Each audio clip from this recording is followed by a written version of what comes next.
کتابوں کا خدا اور ہے اور بابوں کا خدا اور، اس عنوان پر انجینئر محمد علی مرزا نے ایک اپنا بیان ریکارڈ کروایا اور اپلوڈ کیا ہے، جس میں انجینئر محمد علی مرزا نے یہ ثابت کرنے کی کوشش کی ہے کہ اللہ رب العزت کا جو تعارف بزرگ بابوں نے اور امت کے جو اکابرین ہیں انہوں نے کروایا ہے وہ تعارف اور ہے، اور کتابیں جو اللہ کا تعارف کرواتی ہیں وہ تعارف اور ہے۔ اور اس میں کچھ چند مثالیں پیش کی ہیں، سارا ڈیٹیل لیکچر اس کا میں اگر جواب پیش کروں تو کافی وقت درکار ہے، سب باتوں کا جواب جو تفصیلاً دیا جائے تو بہت سارا وقت لگتا ہے۔ مشتے از خیروارے، یعنی ایک ڈیرے میں سے ایک سمجھے مٹھی بھر کے میں آپ کے سامنے چند چیزیں رکھوں گا جس سے یہ بات بالکل واضح ہوگی کہ انجینئر محمد علی مرزا نے بہت ساری کذب بیانیاں، غلط بیانیاں اور بہت ساری خلاف واقعہ اور خلاف حقیقت باتیں کر کے اپنے اس بیان کو لوگوں کے دلوں سے صوفیہ کی محبت نکالنے کے لیے اور اہل سنت و جماعت کا بغض بھرنے کے لیے اس نے استعمال کیا ہے۔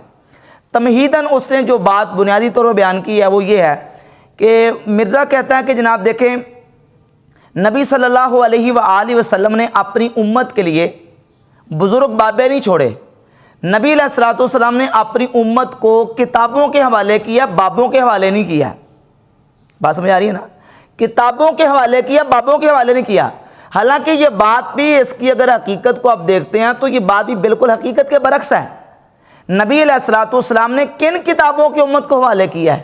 ان کتابوں کے ذرا نام تو بتائیں نا۔ کیا نبی علیہ الصلوۃ والسلام نے اپنی امت کو اصول کافی، فروع کافی، الاستبصار، حیات القلوب یا صحیح بخاری، مسلم، ترمذی، ابو داؤد، ابن ماجہ، نسائی ان کتابوں کے حوالے کیا ہے؟ نبی علیہ الصلوۃ والسلام نے کون سی کتابیں لے کے اپنی امت کو دی ہیں؟ ان کتابوں کے ذرا نام ہوتا ہے نا۔ اور مرزا کے چاہنے والے اور مرزا کے جو فالورز ہیں ان مرزا سے پوچھیں کہ وہ کون سی کتابیں جو نبی علیہ الصلوۃ والسلام نے لکھ کے اپنی امت کو دی ہیں کہ ان کتابوں کے تم نے پیچھے چلنا اور ان کتابوں کے مطابق تم نے چلنا ہے۔ نبی علیہ الصلوۃ والسلام نے تو قرآن مجید جو اللہ کی کتاب ہے وہ بھی کتابی شکل میں اپنی امت کو نہیں دی، بلکہ سرکار دو عالم صلی اللہ علیہ وآلہ وسلم کے صحابہ کرام رضی اللہ تعالیٰ عنہ میں سے سیدنا عثمان غنی رضی اللہ تعالیٰ عنہ کے دور میں قرآن مجید کتابی شکل میں مکمل جو ہے نا وہ جمع کیا گیا اور پھر اس کے نسخے پوری امت میں وہ پھیلے ہیں۔ تو نبی علیہ الصلوۃ والسلام نے تو قرآن مجید بھی کتابی شکل میں امت کو نہیں دیا، اگرچہ لکھا ہوا تھا لیکن کتاب نہیں تھی مکمل بنی ہوئی۔ باقی حدیث کی جو کتابیں ہیں ان کا تو ان کے بارے میں تو یہ دعویٰ کیا نہیں جا سکتا۔ اور پھر جو حدیث کی کتابیں جو انجینئر محمد علی مرزا نے اپنے ڈیسک پہ سامنے رکھی ہوتی ہیں، مثال کے طور پہ صحیح بخاری ہے، مسلم ہے، مشکات، دیگر کتابیں ہیں، یہ کتابیں جن کے بارے میں کہتا ہے کہ نبی علیہ الصلوۃ والسلام نے ہمیں کتابوں کے حوالے کیا ہے، انہی کتابوں کے بارے میں خود اپنے بیانات میں کہہ چکا ہے کہ ان کتابوں میں نبی علیہ الصلوۃ والسلام کی گستاخی ہیں۔ مثال کے طور پر صحیح بخاری کی 6982 نمبر روایت ہے جس میں نبی پاک صلی اللہ علیہ وآلہ وسلم کے بار بار خودکشی کرنے کا ذکر موجود ہے کہ نبی علیہ الصلوۃ والسلام نے خودکشی کرنے کا ارادہ کیا، بار بار ارادہ کیا ہے۔ یہ صحیح بخاری میں 6982 نمبر یہ روایت کی جو اس کا حصہ ہے، اس پر مرزا اپنے کمنٹس اور تبصرہ دے چکا ہے کہ یہ نبی علیہ الصلوۃ والسلام کی گستاخی ہے۔ تو اگر نبی علیہ الصلوۃ والسلام کی ان کتابوں میں گستاخی ہے تو تم یہ کیسے کلیم اور دعویٰ کر سکتے ہو کہ یہ کتابیں نبی علیہ الصلوۃ والسلام نے اپنی امت کے لیے چھوڑی ہیں اور ان کتابوں کے نبی علیہ الصلوۃ والسلام نے اپنی امت کو حوالے کر دیا ہے؟ اور پھر انہی کتابوں میں سے مشکات جو ہے، مشکات میں مستہ احمد بن حنبل میں امام بخاری رحمۃ اللہ کی الادب المفرد کتاب ہے، اس میں یہ بات جو ہے نا وہ روایت جو ہے وہ موجود ہے، امام حسن بصری کی جو ان والی روایت ہے کہ نبی علیہ الصلوۃ والسلام نے فرمایا کہ من تعذب عزائل جاہلیت فعیدوا ولا تکنوا، جو اپنے جاہلیت کے نسب پہ فخر کرے تو اسے کہو کہ اپنے باپ کا اعلیٰ تناسل اپنے منہ میں رکھ لے اور کنایا نہ کرے۔ یہ مشکات میں روایت موجود ہے، الادب المفرد میں ہے، مستہ احمد بن حنبل میں ہے، اور اس روایت کو مرزا کہہ چکا ہے کہ یہ نبی علیہ الصلوۃ والسلام کی گستاخی اور بے ادبی ہے۔ تو جن کتابوں کو تم کہہ رہے ہو کہ ان کتابوں کے نبی علیہ الصلوۃ والسلام امت کو حوالے کر کے گئے ہیں، ان کتابوں میں تو تمہارے قول کے مطابق اللہ کے رسول علیہ الصلوۃ والسلام کی گستاخی ہیں، تو کیا اللہ کے نبی علیہ الصلوۃ والسلام ان گستاخیوں والی کتابوں کے حوالے کر کے گئے امت کو؟ یہ دعویٰ ہی اس کا بالکل باطل ہے۔ اب دیکھو نا کس انداز سے یہ دجل کر کے لوگوں کو جو نا وہ کس طرح ورگلاتا ہے اور گمراہ کرنے کی کوشش کرتا ہے۔ نبی کریم صلی اللہ علیہ وآلہ وسلم نے اپنی امت کو بابوں کے حوالے کیا ہے۔ امت کے سب سے بڑے بابے سرکار دو عالم علیہ الصلوۃ والسلام کے صحابہ کرام رضی اللہ تعالیٰ عنہم اجمعین ہیں، خلفائے راشدین ہیں۔ سب سے بڑے بزرگ بابے کون ہیں؟ خلفائے راشدین۔ اور نبی کریم علیہ الصلوۃ والسلام کی صحیح حدیث متعدد کتب احادیث میں موجود ہے، جس میں سے سنن ابی داؤد کی 4607 نمبر حدیث ہے کہ حضور علیہ الصلوۃ والسلام نے فرمایا علیکم بسنتی وسنت الخلفاء الراشدین وسنت الخلفاء المہدیین الراشدین، تم پر میری سنت اور میرے خلفاء راشدین المہدیین کی سنت لازم ہے، یعنی تم نے میری سنت کو لازم پکڑنا ہے، میرے خلفاء راشدین کی سنت کو لازم پکڑنا ہے، یعنی ان کے پیچھے لگ جاؤ، ان کی اتباع کرو۔ تو نبی علیہ الصلوۃ والسلام نے تو اپنی امت کو خلفاء راشدین کے حوالے کیا، ان کے پیچھے چلو، ان کی اقتداء کرو اور ان کی اتباع کرو۔ اور اس کے علاوہ ابن ماجہ شریف میں، سنن ابن ماجہ میں حدیث نمبر 97 اور المستدرک علی صحیحین میں 4510 نمبر حدیث ہے۔ السنہ امام ابن ابی العاصم کی کتاب، اس میں یہ حدیث موجود ہے۔ اور اس کے علاوہ مستد احمد بن حنبل میں بہت ساری حدیث کی متعدد کتابوں میں سند صحیح کے ساتھ البانی وغیرہ نے، امام حاکم نے، امام ذہبی نے، شیبہ ارناؤط نے، امام سیوطی رحمۃ اللہ علیہ نے اس حدیث کو صحیح کہا ہے کہ سرکار دو عالم علیہ الصلوۃ والسلام نے فرمایا اقتدوا بالذین من بعدی ابی بکر و عمر، میرے بعد ابو بکر و عمر کی پیروی کرو، ان کی اقتداء کرو، ان کے پیچھے چلو۔ تو حضور نے تو اپنی امت کو ابو بکر و عمر کے حوالے کیا ہے کہ ان کے پیچھے چلو۔ اور صحیح بخاری میں حدیث ہے 3659 نمبر کہ حضور علیہ الصلوۃ والسلام نے فرمایا، ایک عورت کو جب حضور کی بارگاہ میں آئی نا کہ یا رسول اللہ میں کل اگر آؤں تو آپ کو نہ پاؤں تو کیا کروں، تو فرمایا فاتی ابا بکر، تو ابو بکر کے پاس آ جانا۔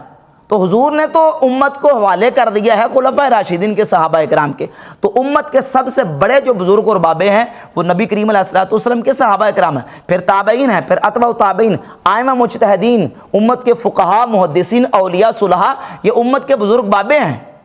اور پھر جتنی حدیث کی کتابیں ہیں، حدیث کی ہر کتاب جو ہے وہ امت کے بزرگ بابوں نے ہی لکھی ہے۔ محدثین، فقہاء ہمارے بزرگ بابے ہیں نا۔ تم کہتے ہو کتابیں کی، کتابیں کن کی ہے؟ کتابیں نبیوں کی لکھی ہوئی تو نہیں ہے نا، کتابیں تو بزرگ بابوں کی لکھی ہوئی ہیں۔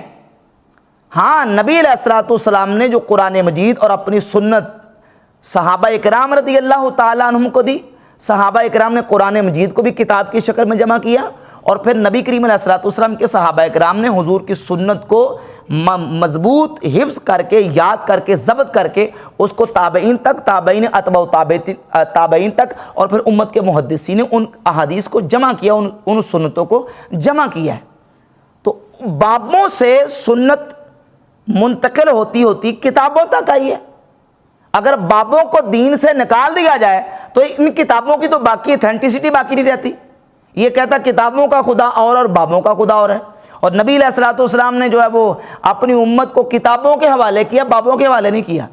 کون سی کتابیں؟ ان کتابوں میں سے کسی کتاب کا نام تو بتاؤ نا کہ یہ کتاب ہے جو نبی علیہ الصلوۃ والسلام نے اپنی امت کو لکھ کے دی، کسی ایک کتاب کا نام۔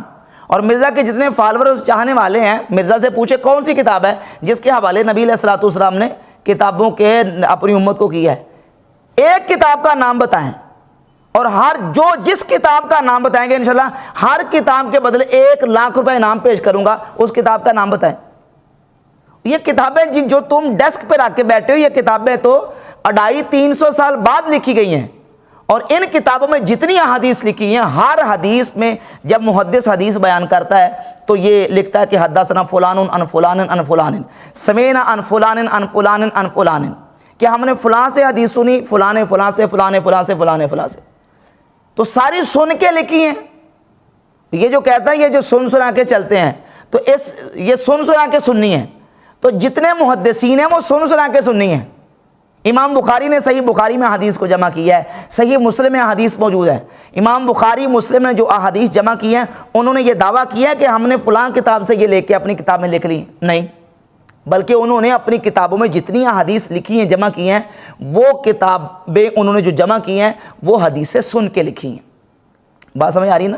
حدیثیں سن کے لکھی ہیں، ہم نے فلاں سے سنا، فلاں نے فلاں سے سنا، فلاں نے فلاں سے۔ تو اس کے اعتبار سے کہتے ہیں یہ سننی نہیں ہے، یہ سنا کے سننی ہے، ٹننی ہے۔ تو کیا تم امام بخاری اور مسلم کو پھر کیا کہو گے تم؟ وہ تو سنا کے حدیثیں لکھ رہے ہیں۔ سننے کا معیار ہے۔ ہاں، آپ حدیث سنتے ہیں، کوئی بات سنتے ہیں تو سننے میں معیار یہ ہوگا کہ کس بندے سے سن رہے ہیں۔ اگر وہ بندہ ثقہ ہے، معتبر ہے، تو اس سے سنی ہوئی بات معتبر ہے، مستند ہے۔ جتنے محدثین ہیں، سب محدثین نے اپنی کتابوں میں احادیث کو، اقوال کو، تابعین کے ارشادات اور صحابہ کے آثار کو سن کے لکھا ہے۔ اگر ہر سنی بات نہ معتبر اور نہ قابل قبول ہے تو پھر حدیث کی تو کوئی کتاب ہی قابل قبول نہیں رہے گی. دیکھیں نا کس انداز سے لوگوں کو ورگلاتا ہے, گمراہ کرتا ہے. کہتا ہے سن سنا کے, جی یہ سن سنا کے سننی ہے. اگر ہم سن سنا کے سننی ہے تو سارے محدثین سن سنا کے سننی ہے, سارے ائمہ مجتہدین سن سنا کے سننی ہے, کیونکہ انہوں نے سب نے حدیث اور آثار کو سن سنا کے آگے لکھا ہے اور اس کے مطابق انہوں نے فیصلے کیے ہیں. اچھا, اس سلسلے میں اس نے مثال پیش کی ہے کہ دیکھیں جی کتابوں کا خدا اور بابوں کا خدا اور ہے. کتابوں میں کیا لکھا ہے؟ کتابوں میں لکھا ہے, صحیح جامع ترمذی میں حدیث ہے 2949 نمبر حدیث ہے کہ نبی پاک صلی اللہ علیہ وآلہ وسلم نے فرمایا لم یفقہ من قرأ القرآن فی اقل من ثلاث, جس نے 3 دن سے کم قرآن مجید پڑھا اس نے قرآن کو نہیں سمجھا.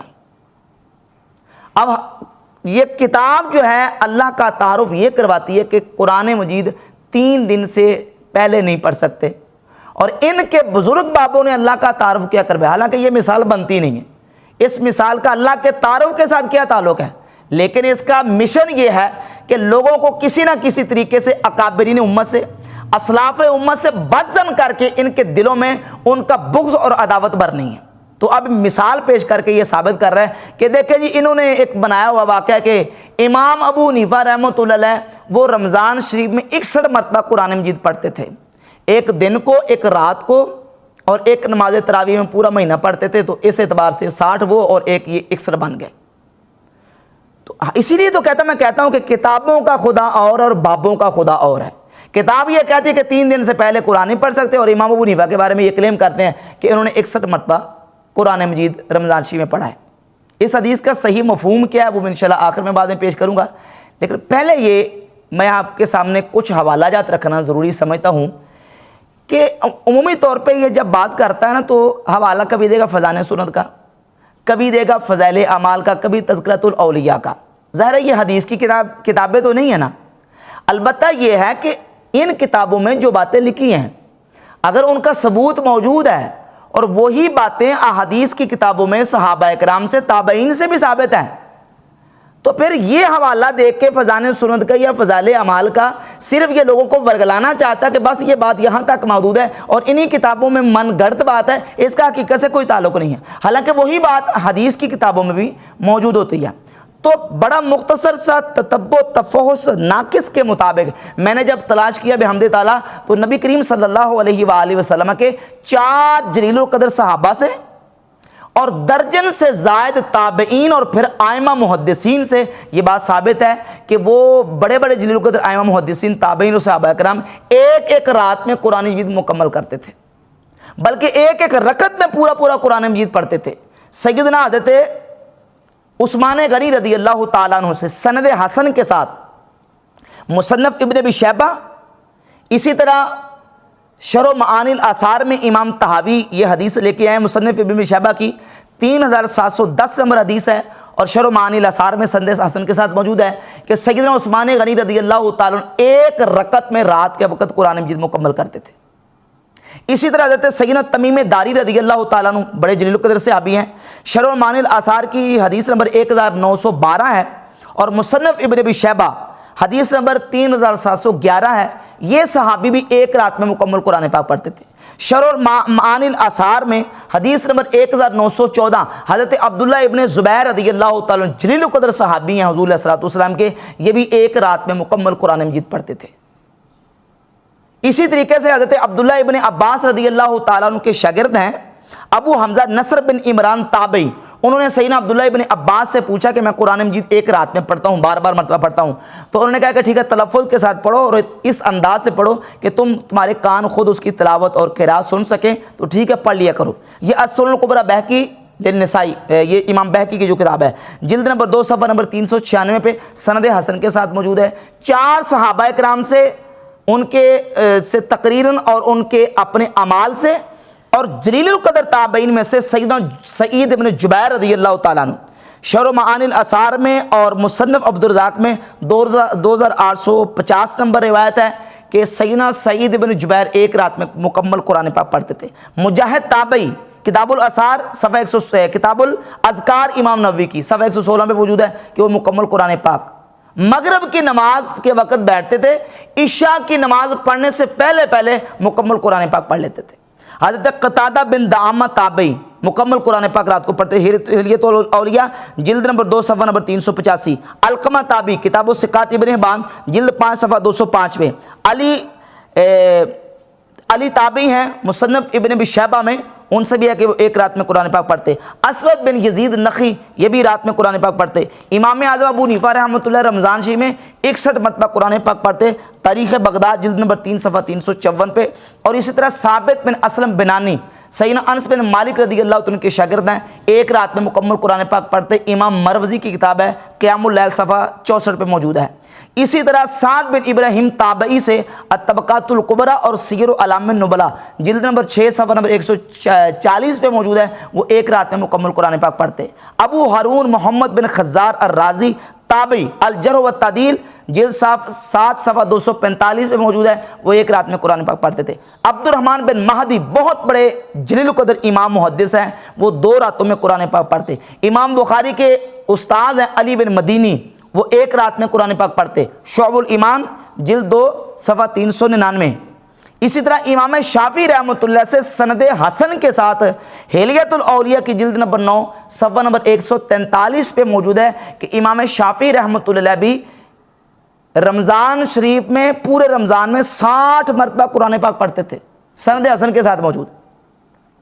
امام بخاری رحمۃ اللہ علیہ کے حوالے سے درجنوں مستند اور معتبر کتابوں میں موجود ہے کہ امام بخاری رحمۃ اللہ علیہ رمضان شریف میں 41 مرتبہ قرآن پاک پڑھتے تھے۔ کتنے مرتبہ؟ 41 مرتبہ۔ امام ابن حجر اسقلانی نے فتح الباری شرح صحیح بخاری کے مقدمہ میں صفحہ 466 پہ اس کو لکھا ہے، اور غیر مقلد بہت بڑے عالم عبدالسلام مبارک پوری، ان کی کتاب ہے سیرت البخاری، اس کے صفحہ 111 پہ لکھا ہے کہ امام بخاری رحمۃ اللہ علیہ رمضان شریف میں 41 مرتبہ قرآن پاک پڑھتے ہیں۔ شعب الایمان کی جلد 2 صفحہ 416 پہ لکھا ہے امام بخاری 41 مرتبہ قرآن پاک پڑھتے۔ اس طرح طبقات الحنابلہ جلد 2 صفحہ 275، اسی طریقے سے تاریخ دمشق جلد 15 صفحہ 48 پہ درجنوں کتابوں میں یہ بات موجود ہے کہ امام بخاری رحمۃ اللہ رمضان شریف میں 41 مرتبہ قرآن پاک پڑھتے تھے۔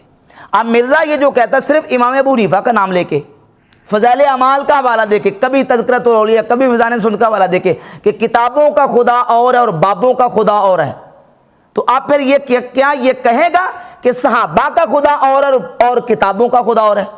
کیونکہ ایک رات میں تو ایک رکعت میں قرآن صحابہ بھی پڑھتے تھے، کیا ان کا خدا اور تھا اور کتابیں خدا کا اور تعارف کروا رہی؟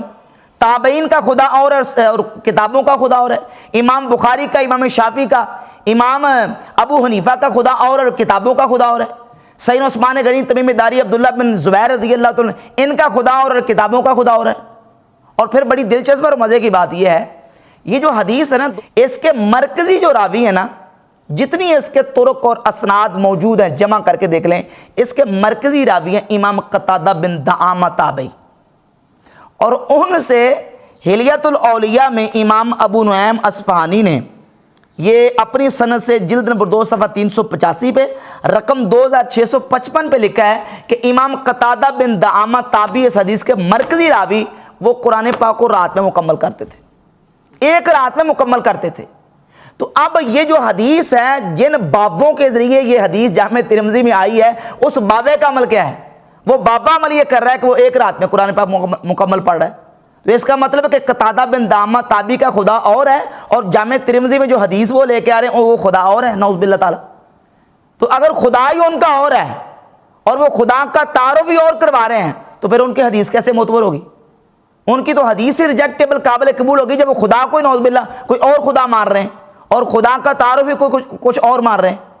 اور پھر صحیح بخاری میں جو حدیث ہے 5052 53 54، ان میں سے ایک جو طریق ہے اس میں سیدنا مجاہد تابعی رحمۃ اللہ علیہ اس حدیث کے جو راوی ہیں، مجاہد تابعی حدیث بیان کرتے ہیں، اس کے جو راوی مجاہد تابعی ہیں ان سے سند صحیح کے ساتھ امام نووی رحمۃ اللہ علیہ نے کتاب الاذکار کے صفحہ 116 پہ لکھا ہے کہ امام مجاہد تابعی رحمۃ اللہ علیہ سے سند صحیح سے ثابت ہے کہ وہ مغرب کی نماز پڑھ کے بیٹھتے تھے، عشاء کی نماز سے پہلے پہلے پورا قرآن مجید مکمل کر لیتے تھے۔ حدیث کے راوی کیا کہہ رہے ہیں؟ وہ جن بابوں سے حدیث ہم تک پہنچی ہے ان بابوں کا عمل دیکھو، پھر اب حدیث کا مطلب سمجھو کہ اس حدیث کا مطلب کیا ہے اور اس حدیث کا تعلق کن لوگوں کے ساتھ ہے، یہ آخر میں بیان کرتا ہوں۔ اچھا، اس سلسلے میں ایک غلط بیانی اور سمجھیں کہ ایک حدیث میں تحریف کا ارتکاب کیا ہے انجینئر محمد علی مرزا نے اسی بات اور گفتگو کو چلاتے ہوئے۔ صحیح مسلم کی 1886 نمبر حدیث ہے، نبی پاک صلی اللہ علیہ وآلہ وسلم نے صحابہ کرام رضی اللہ تعالی عنہم کو ایک دن فرمایا کہ یعجز احدکم، کیا تم میں سے کوئی بندہ اس بات سے بھی عاجز ہے کہ ان یقرأ فی لیلۃ ثلث القرآن، کہ وہ رات کے وقت قرآن کا تیسرا حصہ تلاوت کرے، قرآن کا تیسرا حصہ پڑھے؟ کیا تم میں سے کوئی بندہ اس بات سے بھی عاجز ہے؟ تو صحابہ کرام رضی اللہ تعالیٰ عنہ نے عرض کی یا رسول اللہ ہم کس طرح پڑھیں؟ تو آپ نے فرمایا قل هو اللہ شریف ایک مرتبہ پڑھ لو تو قرآن کا تیسرا حصہ یعنی تہائی حصہ 10 پارے قرآن پڑھنے کا ثواب مل جائے گا۔ یہ حدیث ہے صحیح مسلم میں۔ اب اس کی معنوی تعریف کرتے ہوئے اس بات کو ثابت کرنے کے لیے مرزا نے اس کا ترجمہ بالکل ہی ایسا غلط پیش کیا جو نہ عقلاً درست ہے نہ نقلاً درست ہے۔ ترجمہ کیا کیا مرزا نے؟ کہتا ہے کہ نبی علیہ السلام نے فرمایا بلا بتاؤ تم میں سے کسی کی استطاعت ہے کہ وہ ایک رات میں تہائی قرآن پڑھ لے؟ تم میں سے کسی کی استطاعت ہے کہ وہ ایک رات میں تہائی قرآن پڑھ لے؟ تو صحابہ کرام نے کہا یا رسول اللہ کس کی استطاعت ہوگی کہ وہ ایک رات میں ایک تہائی قرآن پڑھ لے؟ یعنی ثابت کرنے کی یہ کوشش کر رہا ہے کہ ایک رات میں قرآن کا تہائی حصہ پڑھنا ممکن نہیں ہے، ناممکن ہے، نہیں پڑھا جا سکتا۔ حالانکہ اس حدیث کا مطلب بالکل یہ ہے ہی نہیں، نہ عقلاً درست ہے نہ نقلاً۔ عقلاً تو اس طرح درست نہیں ہے کہ کسی بھی حافظ قرآن کو آپ بٹھا لیں، اس کو کہیں کہ 10 پارے قرآن پاک کے تلاوت کر دو، تو وہ آپ کو چند گھنٹوں میں قرآن پاک کے 10 پارے تلاوت کر کے دکھا دے گا کہ میں نے پڑھ لیے۔ ناممکن والی تو بات ہی نہیں ہے، بلکہ کوئی بھی سادہ مسلمان جو غیر حافظ ہو وہ رات کے وقت بیٹھے، وہ بیٹھ کے تو قرآن پاک کے 10 پارے آسانی سے پڑھ سکتا ہے اگر وہ بیٹھ کے مسلسل پڑھتا رہے۔ تو عقلاً تو یہ ناممکن ہے ہی نہیں، اور نقلاً بھی اس طرح ناممکن نہیں ہے کہ صحیح بخاری کی 5052 53 54 متعدد اس کے طرق موجود ہے، حدیث موجود ہے کہ نبی پاک صلی اللہ علیہ وآلہ وسلم کے جلیل القدر صحابی حضرت عبداللہ بن عمر ابن العاص رضی اللہ تعالیٰ عنہ، ان کی شادی ہوئی تو شادی کے بعد ان کے والد عمر بن عاص نے ان سے اپنی بہو سے پوچھا کہ بیٹی یہ بتاؤ کہ میرا بیٹا کیسا ہے، تمہارا شوہر کیسا ہے؟ تو انہوں نے کہا کہ ابا جان بہت نیک آدمی ہیں، متقی پرہیزگار آدمی، اچھے آدمی ہیں، لیکن یہ شادی کے بعد مجھے وقت بہت کم دیتے ہیں۔ تو انہوں نے یہ بات نبی کریم علیہ السلام کی بارگاہ اقدس میں عرض کر دی کہ حضور عبداللہ کا اپنی بیوی کے ساتھ یہ معاملہ ہے۔ تو حضور نے حضرت عبداللہ کو بلایا اور کہا کہ عبداللہ یہ بتاؤ کیف تصوم، تم روزہ کیسے رکھتے ہو؟ تو انہوں نے عرض کی کل یوم، حضور میں روزانہ روزہ رکھتا ہوں۔ فرمایا کیف تختم، قرآن کتنا ختم کرتے ہو رات کے وقت؟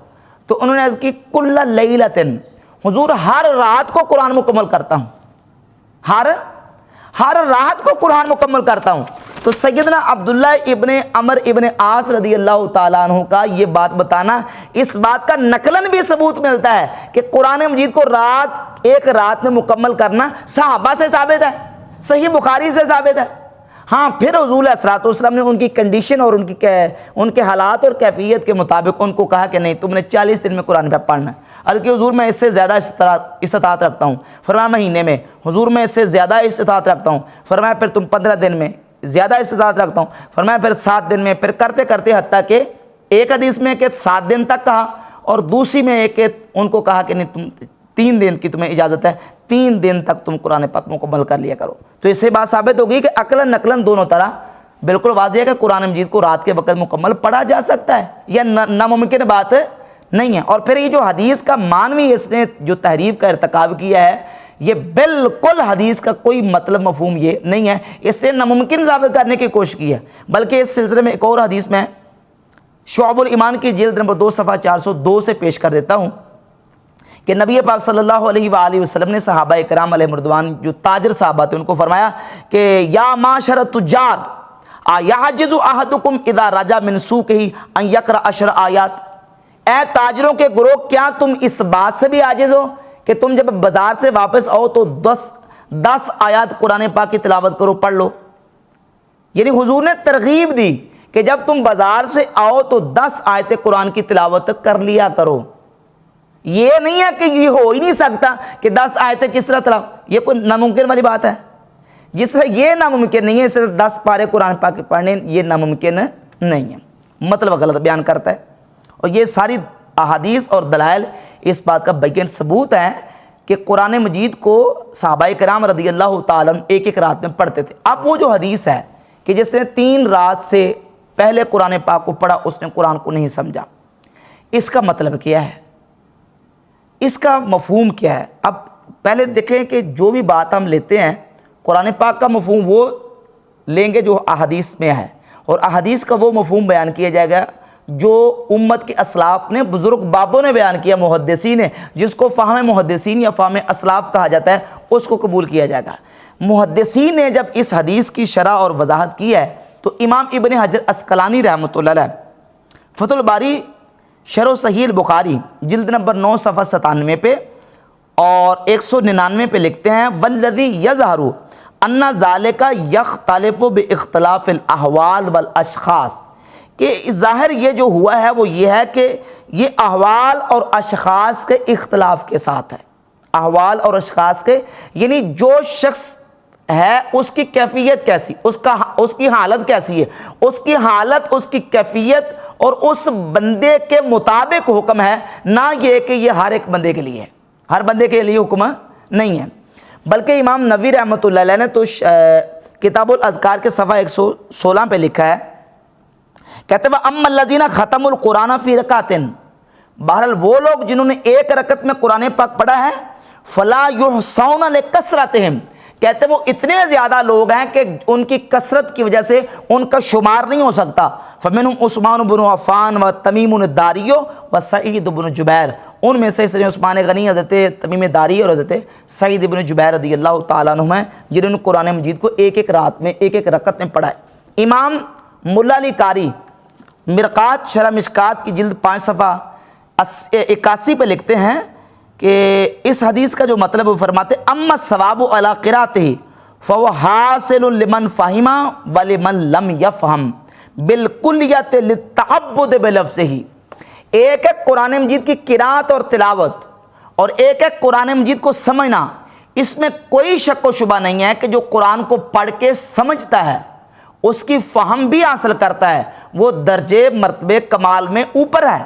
لیکن ایک بندہ وہ ہے جو صرف قرآن مجید کو پڑھتا ہے، قرات کرتا ہے اور قرآن کی تلاوت کرتا ہے، تو لکھتے ہیں قرآن کی تلاوت اور قرات بھی مستقل ایک عبادت ہے، مستقل ایک عبادت ہے۔ ایک طرف کوئی بندہ ذکر اللہ کرتا ہے، اللہ اکبر، سبحان اللہ، الحمدللہ، تسبیحات کرتا ہے، اور ایک طرف وہ بندہ جو قرآن مجید کی تلاوت کر رہا ہے، اگرچہ وہ سمجھ نہیں رہا، اس کو سمجھ نہیں آ رہی، صرف تلاوت کیے جا رہا ہے، صرف قرآن مجید کے کلمات کو پڑھتا جا رہا ہے، تو اب اس کو فقط قرآن مجید کے کلمات کی قرات پر اور تلاوت پر بھی اللہ رب العزت عبادت کا ثواب دے گا، کیونکہ قرآن مجید کی فقط قرات اور تلاوت بھی مستقل عبادت ہے۔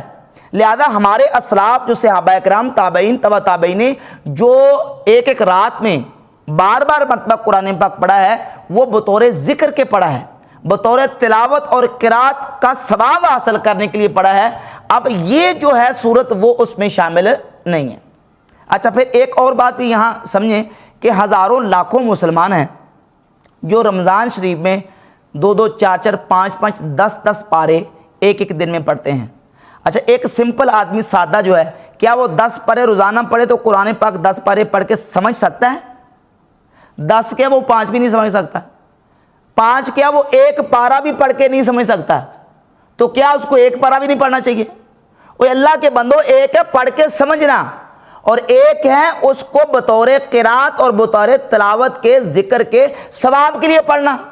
اسلاف سے جو عمل ثابت ہے اس کا جو محمل ہے وہ یہ ہے کہ وہ بطور قرات کے، تلاوت کے، ذکر کے ثواب کے طور پر پڑھتے تھے، کیونکہ رمضان شریف میں قرآن مجید کا ایک ایک حرف بھی جو پڑھا جاتا ہے اس پر جو سینکڑوں کی تعداد میں اس کو حسنات اور نیکیاں ملنے کی اللہ کی بارگاہ میں امید ہے۔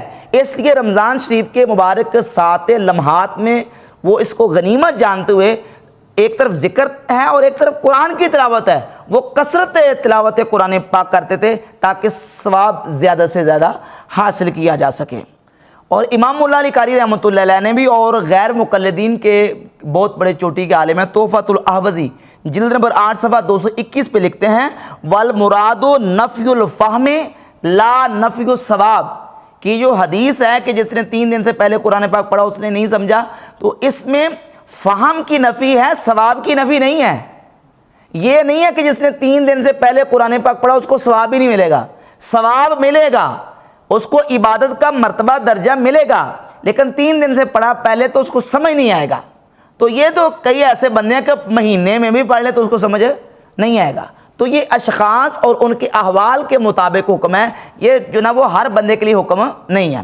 اور یہ جن اسلاف کے میں نے حوالے دیے یہ تو وہ لوگ ہیں جو قرآن کے ایکسپرٹ اور بڑے بڑے ماہرین تھے، اور سیدنا عثمان غنی رضی اللہ تعالیٰ عنہ کی تو بالخصوص قرآن پاک کے ساتھ محبت جو ہے وہ کتب حدیث اور سیرت اور فضائل کی کتابوں میں بڑی صراحت کے ساتھ موجود ہے۔ تو اب یہ جو 1886 نمبر حدیث کا اس نے مانوی تعریف کر کے یہ مطلب بیان کرنے کی کوشش کی ہے کہ یہ ناممکن ہے، ہو ہی نہیں سکتا کہ قرآن پاک کے 10 پارے پڑھے جا سکیں، یہ بالکل اس کی مانوی تعریف ہے۔ اس لیے تو ہم کہتے ہیں کہ ایسے لوگ جو حدیثیں بیان کرتے ہیں یا تو جھوٹی حدیثیں، جس طرح نبی کریم علیہ السلام کی حدیث ہے صحیح مسلم میں 15، 16، 17 تقریباً ایک ہی مضمون کی مقدمہ صحیح مسلم میں حدیث موجود ہے کہ فرمایا کہ آخر زمانے میں ایسے لوگ آئیں گے، ایسے جھوٹے اور کذاب دجال لوگ آئیں گے، یاتونکم الاحادیث، وہ تمہارے سامنے احادیث بیان کریں گے، وہ احادیث جو تم نے اور تمہارے آباء و اجداد نے نہیں سنی ہوگی، تم ان سے بچو، اپنے آپ کو بچاؤ، کہیں وہ تمہیں گمراہ نہ کر دیں، کہیں وہ تمہیں فتنے میں مبتلا نہ کر دیں۔ ظاہر ہے وہ حدیثیں بیان کرنے والے یا تو جھوٹی اپنی طرف سے جعلی بنا کے حدیث بیان کریں گے، یا احادیث تو ہوں گی لیکن اس میں بریکٹیں لگا کے، اس میں معنی تحریف کر کے، اس کا ترجمہ بدل کے، اس کا مفہوم بدل کے پیش کریں گے اور لوگوں کو گمراہ کریں گے، لوگوں کو ورگلانے کی کوشش کریں گے۔ اور یہی کام یہ کرتا ہے کہ بالکل یہ دیکھنا اس حدیث کا مفہوم ہی نہیں بنتا، یہ جو یہ مفہوم نہیں کر رہا ہے۔ تو اس لیے کتابوں کا خدا اور بابوں کا خدا اور یہ جو نعرہ لگاتا ہے نا، یہ پھر یہ نعرہ لگائے کہ نعوذ باللہ عثمان غنی کا خدا اور صحابہ کا خدا اور ہے، تابعین کا خدا اور ہے، صرف امام ابو حنیفہ کی بات نہ کرے، صرف فضائل سنت یا فضائل اعمال یا تذکرۃ الاولیاء کی بات نہ کرے، یہی باتیں جو ہیں وہ معتبر اور مستند حدیث کی کتابوں میں موجود ہیں۔